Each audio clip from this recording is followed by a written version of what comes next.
Coming up today, we are going to talk about insurance for classic cars, social inflation, and what about pet insurance? Buckle up, everyone. You are strapped in and ready for the Insurance Hour with me, your host, Carl Sussman, informing, educating, and entertaining Californians one policy at a time. This is Insurance Hour. Hello. How is everyone today? Hopefully doing terrific. I'm doing well, thanks for not asking. Today we are going to have a great show. I've actually put something together specifically to talk to you about, and I think it's something you're going to find extremely interesting, and it's going to help explain a lot of what's going on these days, because let's face it, with the insurance industry, things are getting and have gotten and are, let's just say, different than they used to be. Before we get to that, remember you can call in live anytime, 559-656-0317, or send questions to questions@insurancehour.com. Love getting the calls, love getting the questions, and I'm going to be going through this today, and as calls come in, I will just stop and I'll take the call. Don't feel like you have to ask a question that's specific to the topic what we're going over right now. It's not about that. I just want to be sure that we have some good information flowing, and I want to be the resource for you in the meantime. If people have questions, just give us a shout. All right, let's jump in. So what are we going to talk about today? If I had some type of something around, I would do a drum roll for you. We're going to talk about something called social inflation. Now, we know what inflation is. We're dealing with it, right? We see it, we pay for it, we realize that things cost more money today than they did yesterday. And that's the gist of what inflation is. If you've heard stories about, when my parents used to go to the movies, it was a nickel, woohoo! How does that happen? Well, it's called inflation. And what happens when the government prints money or puts more money into the system, or there's regulations that allow banks to lend out money that it doesn't actually have, and it's quite fascinating, actually, if you do any research on it. Money literally comes from thin air. There is not a finite amount of money in the system. It's an infinite number, and it just keeps coming. And when there's more of something, its value becomes lower. And that's why we have inflation, because we have so much more money in circulation that prices of things have to go up to offset the fact that people, in essence, and you're going to laugh at this, have more money. I know, doesn't really feel like it, but that's what they're saying. So what is social inflation? Social inflation has to do with the fact that things will cost more money, but they're not due to escalating costs and money in circulation. It has to do with the attitude, the general attitude that people have about filing insurance claims, their propensity for filing those claims, the types of claims that are paid out, and things of that nature. So social inflation is actually something that we can have some type of direct impact on. Regular inflation, not so much. It really is what it is. But social inflation is used primarily in the insurance industry to discuss and talk about effects of premium on policyholders based on broader social norms and mores, okay? So just to be clear again, unlike economic inflation, which reflects the general rise in prices over time, social inflation deals with the escalating cost of insurance claims, why that's happening, and of course, when there's an escalation in insurance claim frequency and severity, how frequent do they happen, and how much are they paying? That's going to trickle down to our premiums. So these are not due to natural disasters, so this is not something we can blame on climate change. It's also not dependent on widespread accidents, but they're driven by social trends, changing attitudes toward litigation, and how we perceive responsibility and compensation. That is social inflation. So let's talk about what that really translates into. In the past, for example, if someone were to have a car accident, I always say in the past, it's difficult to try and quantify and give you a specific date that we're talking about. So when I'm saying in the past, I'm not talking about yesterday. I'm not talking about 50 years ago. I'm talking about probably somewhere in the middle. 20 years ago, 30 years ago, somewhere around there, somewhere where it's far enough in the past where things were significantly different with monetary policy and what the value of things cost, but not something ridiculous. We're not talking about the black and white days. Are you like me? Did you used to think the world was in black and white because that's what you saw in pictures?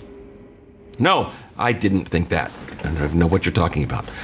So this is not that long in the past. This is maybe, 2 decades, let's say. There might be a car accident. Somebody might get hurt or not. And we're talking minor damage, a bumper, a little scratch. Someone's backing up from one parking spot and they bump into another. And they would get out of the cars and they'd, damn it. And they would, how much do you think it's going to cost? They might even just hand them cash. They might say, all right, here's my phone number, call me, I'll take care of it. And nobody was the wiser. And as time has gone on, society has changed and people's expectations and their attitudes have changed such that that's happening with much less frequency. What's happening now is that same small accident, now there's no question, for the most part, people are going to file that claim.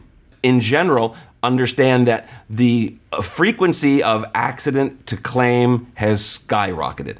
The incidence of just the little something happens, let's handle it between ourselves like two people and move forward, is all but gone. So when you see that, that's a social inflation. That's changing the fact that our social behavior is affecting the frequency of claims we're putting in, which of course then has an impact on premiums that we're going to be paying later. That's one aspect that we're seeing. People's propensity to actually file a claim has reached almost 100%. Now, because of the hard market that we're seeing and because we're seeing rates that are going up, we are definitely starting to see a little bit of change with regard to people's attitudes, because people are talking to their brokers and they're saying, I had this accident, I had this claim. Should I file this with the insurance company? So they're taking a little more personal responsibility. So I can tell you that this aspect of social inflation is at least on people's radar, maybe for the wrong reason, but it's on people's radar. They are starting to be more aware of the fact that I'm already paying a ton for insurance. If this is a small enough claim, I probably should just deal with it myself, because I don't want to have my claim-free discount disappear. I don't want to have a surcharge potentially if I'm found to be at fault for the accident. So that's the first aspect that I wanted to talk about when it comes to social inflation and its impact on the premiums that we're paying. When we come back, I want to give you some additional reasons that we're seeing social inflation and also some things that we can do to combat it.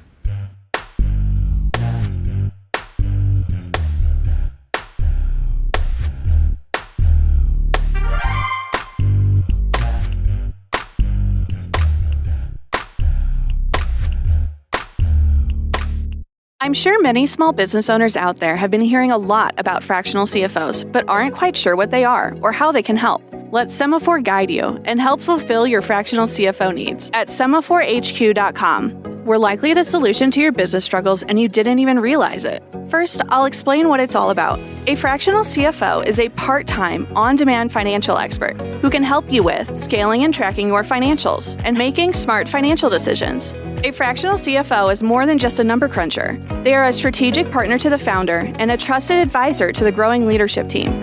If you are interested in learning more about how a fractional CFO can help you scale your business, call or text us today at 720-766-8869. That's 720-766-8869. Or check us out at SemaPhoreHQ.com. That's SemaPhoreHQ.com.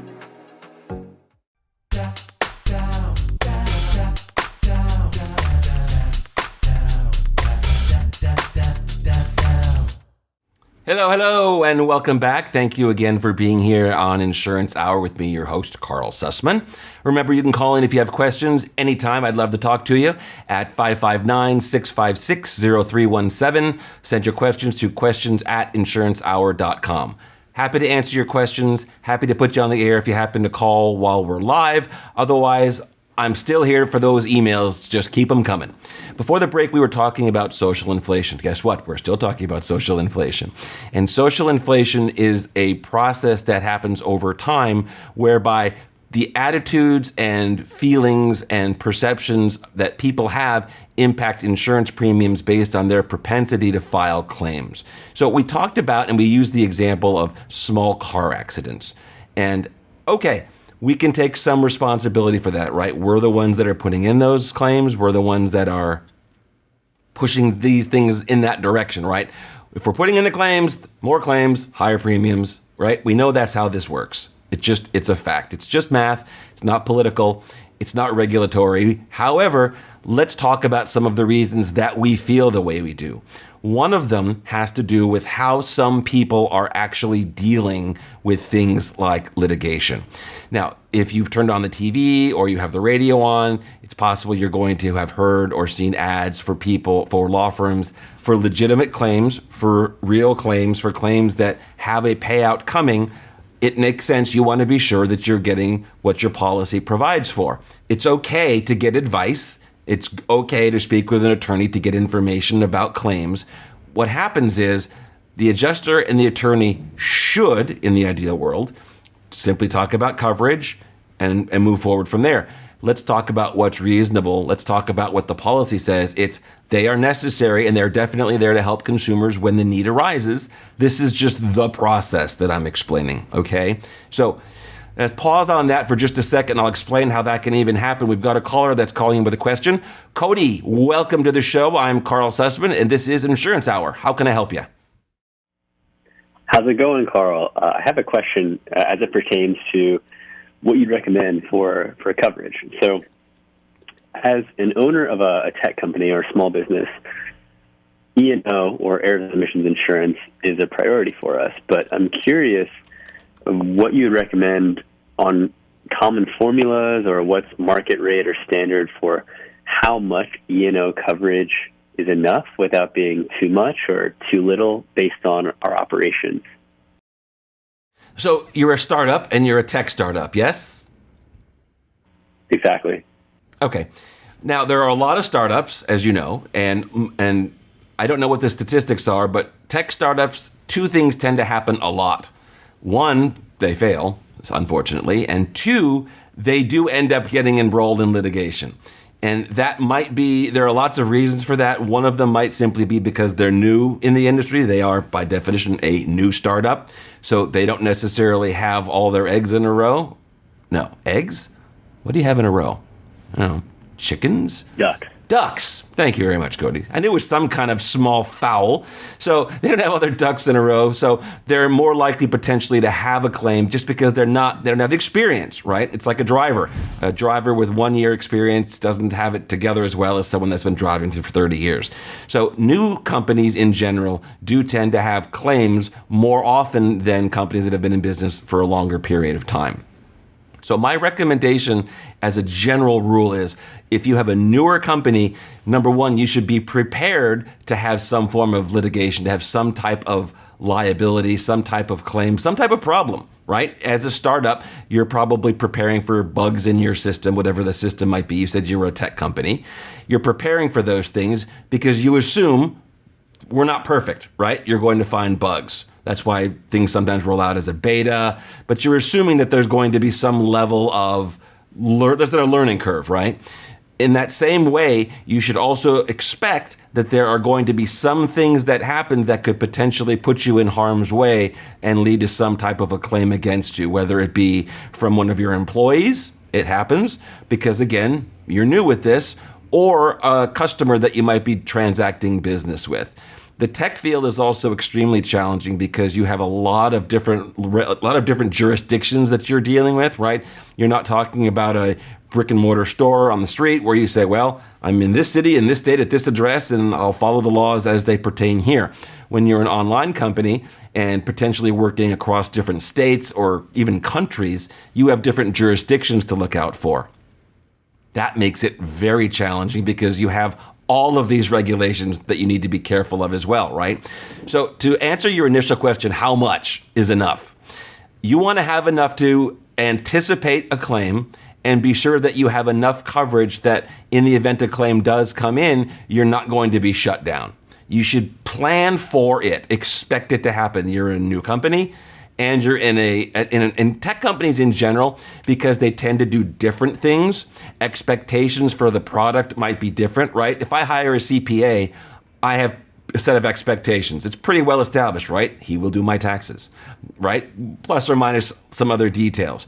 If I'm going to start working with an AI company, I might have one set of expectations that are just not in the cards, right? Maybe they promised one thing and it didn't happen, or they didn't promise it, but I wasn't sure, I assumed it. There's a little more ambiguity. Does that make sense? Whenever you're talking about technology, about what the expectation is, just because, again, it's new. There's not an established product that you can look at and say, well, this is what the product is. We're just building a better mousetrap. Okay. So I would be sure that you have enough coverage. I would check for directors and officers insurance. I would check for E&O insurance, liability insurance, product completed insurance. If you're transacting across state lines, I would check with banking regulations and any type of licensing organizations to be sure that you have all of that covered.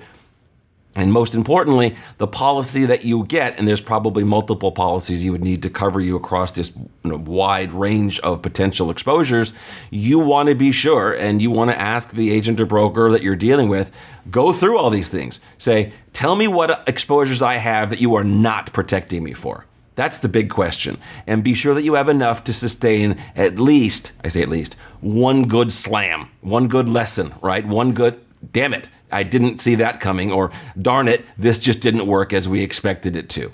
I can't give you a number for that because every company is different, but plan to be able to survive one asteroid impact. Look at it that way. You want to have enough coverage to be able to survive that. Got it. Thank you so much, Carl. I really appreciate it. You got it. Good luck with the startup. Thank you. Have a good one. You too. It's a great question. And does that make sense for everyone? Something that's new, by definition, is untested, right? It's something that they haven't done before. So they are more likely to have a claim. And they need to be sure that they have all types of insurance. And it's a catch-22, because as a broker, when people come to me and they're looking to obtain insurance, and of course, one of the first questions is, how long have you been in business? Or how long have you been in this industry? When that number is small, that starts cutting down the number of options that as insurance brokers we have to obtain coverage, because they simply don't want to take on the risk of, I use this as an example, of the young driver, right? The inexperienced business, the business that's still learning. They don't want to take that responsibility on. So they'll either charge a higher price or they'll decline to have it. So sometimes you need to look a little bit harder when you're a new company to be able to get the coverage that you need. But I would always use that phrase, especially with business insurances. I would ask them straight out. You tell me, I'm telling you what I do. Help me, because the brokers don't know your business. Help me understand what my exposures are, and then I will try and you will then try and find a policy that will work for me. Okay, we've got a caller that just came in. We're going to take a quick break, and then we're going to jump on the caller and see what they've got for us. Be back in a flash.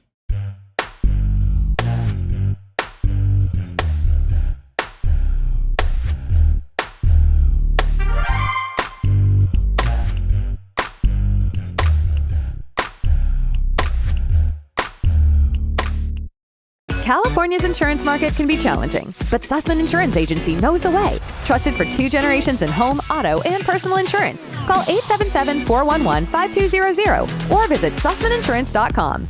Navigate with confidence.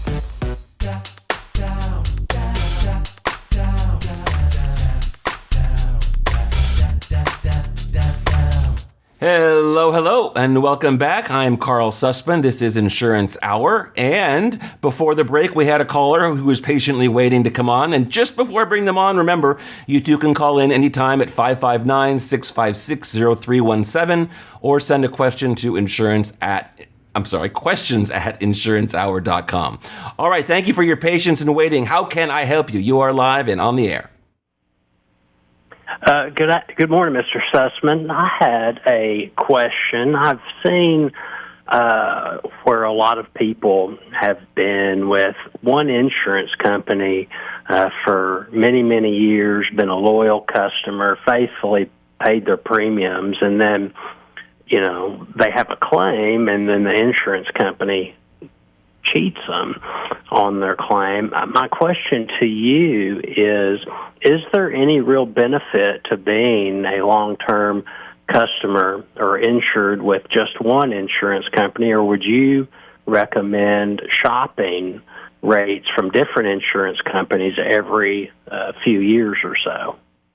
That's a great question. Thank you for that. First, I want to acknowledge that if you feel that you are being cheated or something is awry with your insurance claim, that's, as we were talking about earlier, that's the time to look for an attorney to help you. If you've exhausted all options and all parts with their current insurance carrier directly, that's when you need to go and find someone to take over and help you out. So I want to acknowledge that can happen, and that's when you want to look for someone to help you out. So as far as loyalty goes, it's an interesting question, and typically what will happen is if you're with the same insurance carrier for a long period of time, there is a benefit to that. It's an intrinsic benefit, because I can tell you as a broker, if there's a claim and they're in the gray area or there's just something that's happening, it means more to the client, it means more to the insurance carrier and to the broker, frankly, to be able to have that conversation and say, we've been with you for 20 years. We've had our home insurance, our car insurance, whatever we've had all of it with you for 20 years. So it does make a difference. Having said that, policies renew every single year, right? Meaning that every single year you are in essence requalifying, right? You have to basically you're basically up for, you're back on stage auditioning every single year. So it's possible that an insurance company, that because your risk has changed, the insurance carrier might look at you after 20 years and say, wow, I'm trying to pick something quickly out of thin air. Your roof has not been updated in the last 20 years. It's looking a little bit old. We're concerned about a claim, and either the roof needs to be replaced or they're not going to renew the policy. Now, that could be looked at like, well, gosh, I've been with you for 20 years. Come on. And that's true. That would probably lead to them giving you the option to replace the roof or lose the policy, versus if it was a brand new policy, maybe you've only been with them for 1 or 2 years and an inspection shows the roof is not in good shape, they might be more likely to simply just non-renew the policy wholesale and say, we're done. This isn't a risk that we want to be on. The other problem right now that we're seeing is we are in a hard market, and that means that insurance prices are high and availability is low. So what does that do? It also takes that loyalty factor and it turns it upside down. Because if an insurance carrier per se is losing money on your business, let's say you've been with them for 20 years, but because of things like we were talking about social inflation and just rising costs in general, if all of a sudden the carrier over the last, let's just say 3 or 4 years, is losing money every time they renew your policy statistically, then even though they've been with you for a long time, that's not necessarily going to be and insulate you from being non-renewed, because a loss is still a loss, and a loss over a long period of time is a larger loss. So I think it's sort of a mix of the two. But in general, it absolutely makes sense to have more than one type of insurance with the same company. That just does automatically give you a little extra clout. And the longer you're with them, it does make a difference. It might not make as much of a difference today as it normally does, but I would have to say that even today it does make a difference. Does that make sense? That makes sense. And I have one more question if you have the time. Please. What are the advantages of dealing with an agent? I think they're called a general agent, as opposed to a captive agent, an agent that works for just one company, sells products for just one company. Can you touch on the advantages of dealing with a general agent over that of a captive agent? And I'll hang up and listen. Just so we're clear on the terms, when I hear general agent, that to me sounds like managing general agent or MGA, and I don't think that's what you're talking about. That's the type of broker that brokers work with. I think what you're talking about are independent brokers versus captive brokers. Is that about what you're talking about? Oh, okay. I think that's what he was talking about. So I'll go under the auspice that was what he was asking me.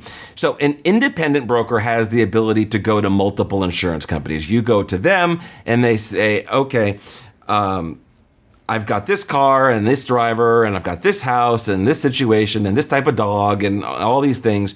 And then the independent broker can go to different insurance carriers, see who has an appetite for that, who is priced best for that, who has the most broad coverage for that.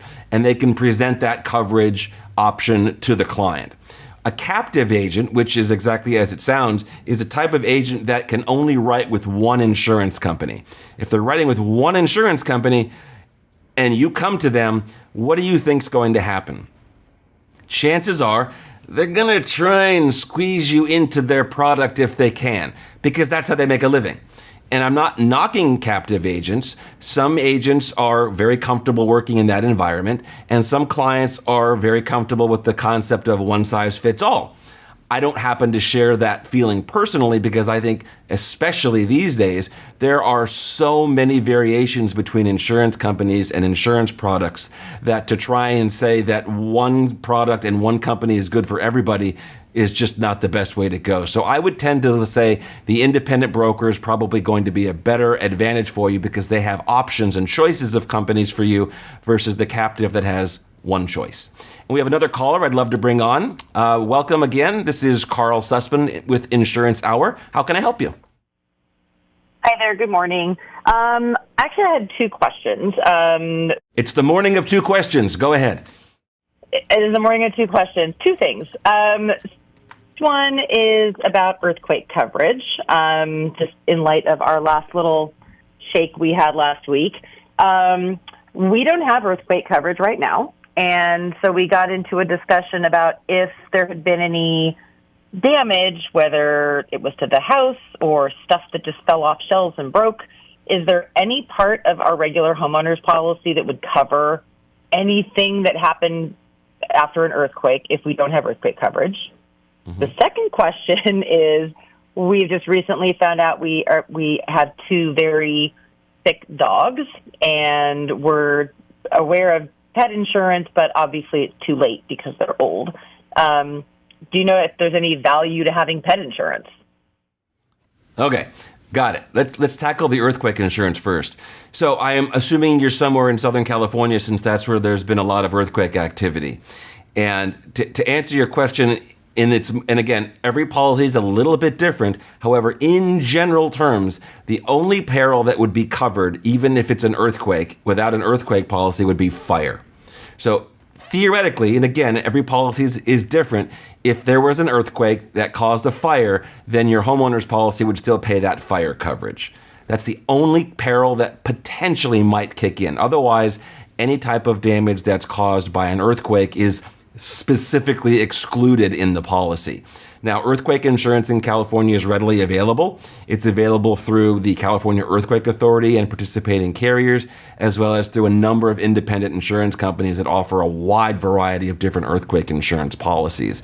And some are cheap, some are expensive, some are very customizable. So you might say, you know what? I just want the least expensive option, and I don't care about the stuff in the house. I just want to be sure if the house has to be rebuilt, that I'm not going to have to take out a new loan to do it, that they'll rebuild the house. So there's a lot of options for earthquake insurance for you to look for.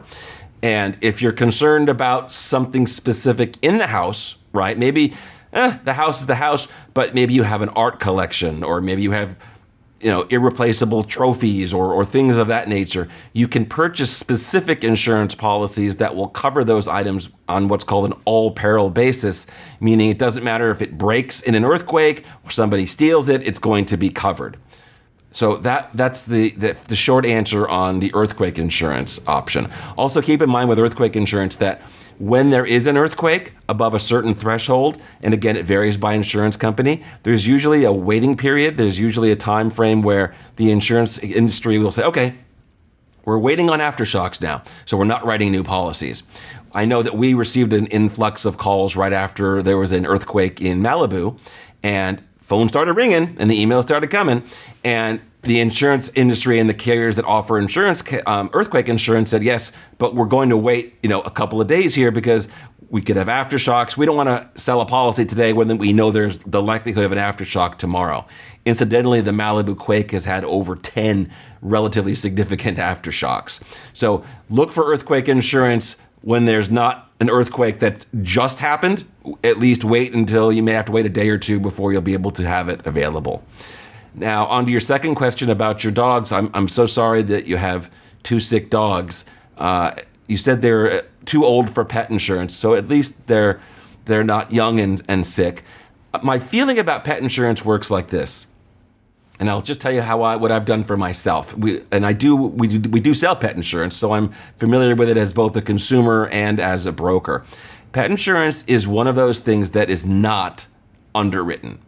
What that means is nobody says, how healthy is your dog when you buy health insurance, when you buy pet insurance? Versus, as you probably know, if you buy health insurance, you're going to answer a ton of questions, and you're going to and you're going to provide medical records. You're going to go through all sorts of underwriting for the carrier to decide how risky are you, right, health-wise.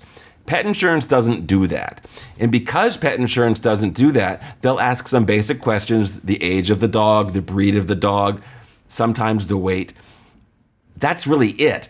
Because they're not actually underwriting your specific dog, they have to price these products in such a way that will cover the healthy dog and the not so healthy dog that falls into that category. You see where I'm going with this? Which means that the premium is going to probably be a little bit more than you're looking for. And that's, again, because they're not underwriting. They're not looking at your pet specifically to see how healthy or not healthy it is. The second issue with pet insurance in general is most policies will increase with age as the dog gets older. So sure, when you have a puppy and you buy it, it might be very inexpensive.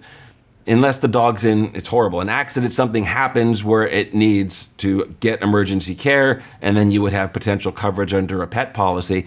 Most people, the major expenses tend to happen when dogs are later in life, and they start to develop different diseases. The problem is, by that time, you've been paying premium for an awful lot of years, but more specifically, the premium's been going up significantly. And by the time the dog is at an age where it might actually need some type of surgery or need some type of procedure, you may have let that policy lapse because it just seemed so expensive at that point. So I would look at pet insurance more along the lines of accidental injury insurance for dogs, for younger dogs. It seems to make a little bit more sense financially that way because, again, as your dog gets older, the price that you're paying for the pet insurance goes up pretty significantly. Yeah. Okay. Also, there are some pet insurance policies, if you do have them, you can look at this if you're shopping, they will actually pay some part or all for euthanasia when the dogs get to a certain age. That's actually can be a covered part of a pet insurance policy. But again, this is assuming that we have it when the dog is at that point. And again, I'm sorry for what you're dealing with. It is never, dogs are members of the family. They really are. And in some ways, closer than some members that don't live in the house, right? We see them when we wake up. We see them when we go to bed. They're in our house all the time. So having a sick dog is very difficult, and then losing a dog is even more difficult. So my heart goes out to you, and just do what you think is best. You've had these two dogs you've had a long time? Oh yeah, they're both. One of them's only 10, but the other one that's an imminent issue is over 13. So yeah, they're both on palliative care now. It's very sad, but we just well, you're doing right by them, right? You're keeping them comfortable, and you know what? We should be able to have the flexibility to do the same thing for our loved ones, our humans, as we can for our pets, which, as you probably know, sometimes it's harder to do than anything else. So I would say do what you're doing and do what your heart tells you to do is right. Okay. All right. Thank you so much. Okay, you got it. All right. Bye-bye. Bye. On that solemn note, let's take one more quick break, and when we come back, we're going to jump back into social inflation, and then we'll move on from there.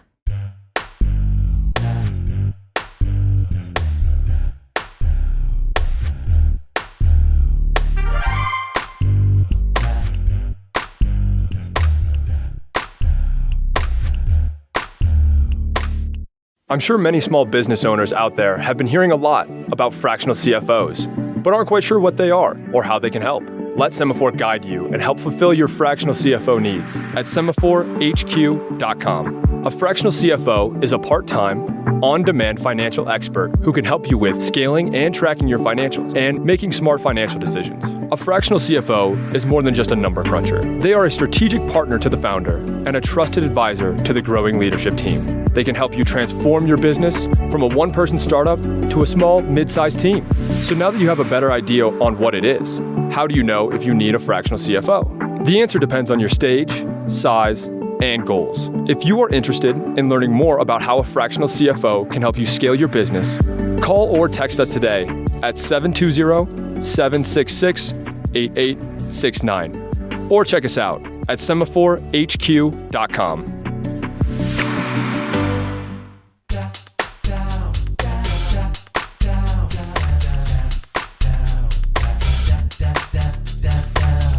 Hello, and welcome back. I am Carl Sussman. This is Insurance Hour. Remember, you can reach me with your insurance-related questions anytime at 559-656-0317.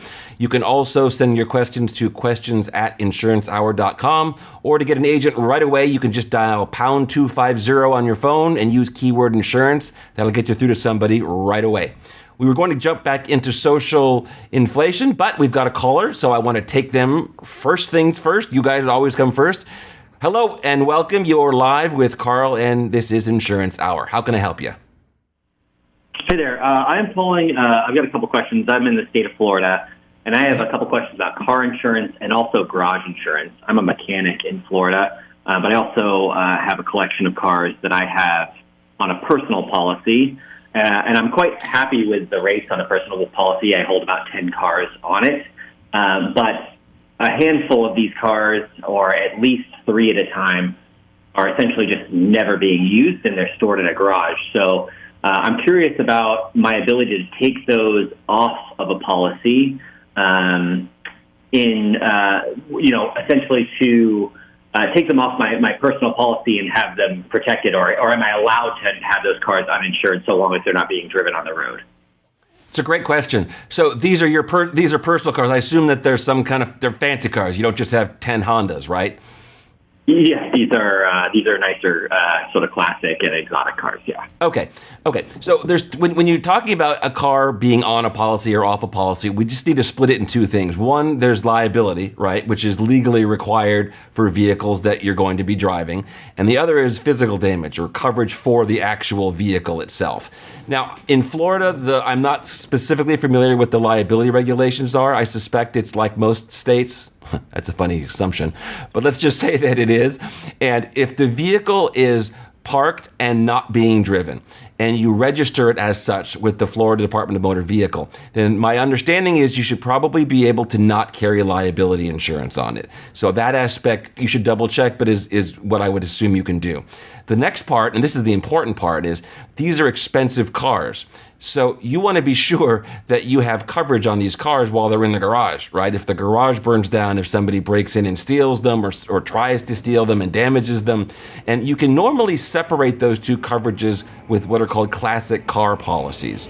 And a classic car policy is exactly what it sounds like. It's designed to do just that. It's going to allow you to say, here's the vehicle, this is what it's worth, and the insurance carrier will give you a premium for that car and that amount of value that you're looking for. So you want to be sure that you maintain the physical damage coverage, and I would highly suggest you have one of those specific types of policies that allows you to decide up front what the value of the vehicle is, have the insurance carrier price it accordingly, and then maintain that. Now remember, if you're doing that, don't take this car out on the road even once. It's not like you can say, well, it was just Starbucks once. If it's not on the policy and there's no coverage for liability insurance and you have it registered as not being driven, and you do, bad things will happen. Okay.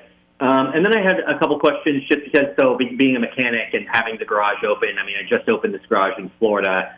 When I take those cars off of a personal policy and then I acquire garage insurance, so I'll be doing that for the purposes of having just mechanic insurance and things like that. Do you know if any of the cars that I drive that are stored in the garage are covered for on-the-road damage? Let's say I'm doing a test drive after a vehicle is being serviced or taken apart and put back together, and I have to road test the vehicle. Would my cars or any cars that are stored within the garage be covered under that garage insurance for road testing and things like that?